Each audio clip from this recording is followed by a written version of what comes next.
নমস্কার, welcome to my channel.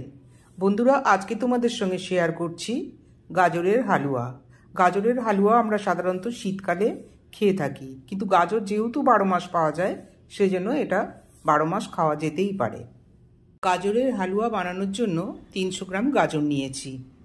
গাজরগুলো পরিষ্কার করে জল দিয়ে ধুয়ে নেওয়া হয়ে গেছে। এখন এই গাজরগুলোর খোসা ছাড়িয়ে নেব। পিলার দিয়ে খোসাগুলো সব তুলে নিচ্ছি। খোসা সব ছাড়ানো হয়ে গেছে, এবার এটা গ্রেট করে নেব। এই রকম একটা গ্রেটার দিয়ে গাজরগুলো সব গ্রেট করে নেব। গ্রেট করার জন্য একটু সময় লাগবে, এখানে সেই সময়টা দিতে হবে। গাজরগুলো সব গ্রেট করা হয়ে গেছে, এবার চলে যাচ্ছি পরের ধাপে। কড়াই বসিয়ে দিয়েছি, দিয়ে দিচ্ছি 2 টেবিল চামচ ঘি। ঘিতেই বানাবো গাজরের হালুয়াটা। বন্ধুরা, তোমরা যদি চাও রিফাইন্ড অয়েলেও বানাতে পারো, কোনো অসুবিধা নেই। ঘি গরম হয়ে গেছে, প্রথমে কিশমিশটা ভেজে নেব। কিশমিশটা একটু লালচে করেই ভাজবো। কিশমিশগুলো ভাজা হয়ে গেছে, এবার কড়াই থেকে তুলে নিচ্ছি। কিশমিশগুলো তুলে নেওয়ার পর ওই ঘিয়ের মধ্যেই দিয়ে দিচ্ছি কোড়ানো গাজরটা। কোড়ানো গাজরটা ভাজার সময় গ্যাসের ফ্লেমটা মিডিয়ামে করে দিতে হবে, আর ভাজাটা একটু সময় নিয়ে করতে হবে। ভাজাটা ভালোভাবে না করলে কিন্তু গাজরের যে একটা কাঁচা গন্ধ সেইটা থেকে যাবে। গাজরটা অনেকটাই ভাজা ভাজা হয়ে এসেছে।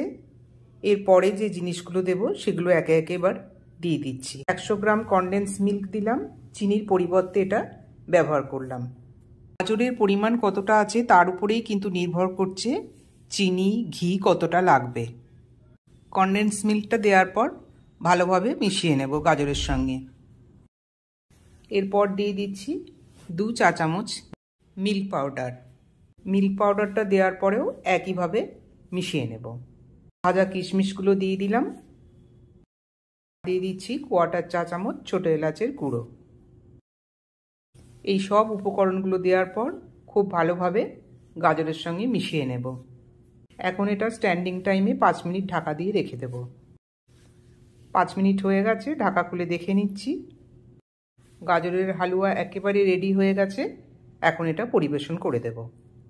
গাজরের হালুয়া প্লেটে পরিবেশন করে দিচ্ছি। বন্ধুরা, গাজরের হালুয়ার রেসিপি তোমাদের কেমন লাগলো তোমরা কমেন্ট বক্সে অবশ্যই কমেন্ট করে জানাবে। গাজরের হালুয়া প্লেটে পরিবেশন করে দিলাম। উপর থেকে ভাজা কিশমিশ দিয়ে সাজিয়ে দিলাম। আজকের মতো এই পর্যন্তই। আবার দেখা হবে অন্য কোনো রেসিপি নিয়ে। নমস্কার।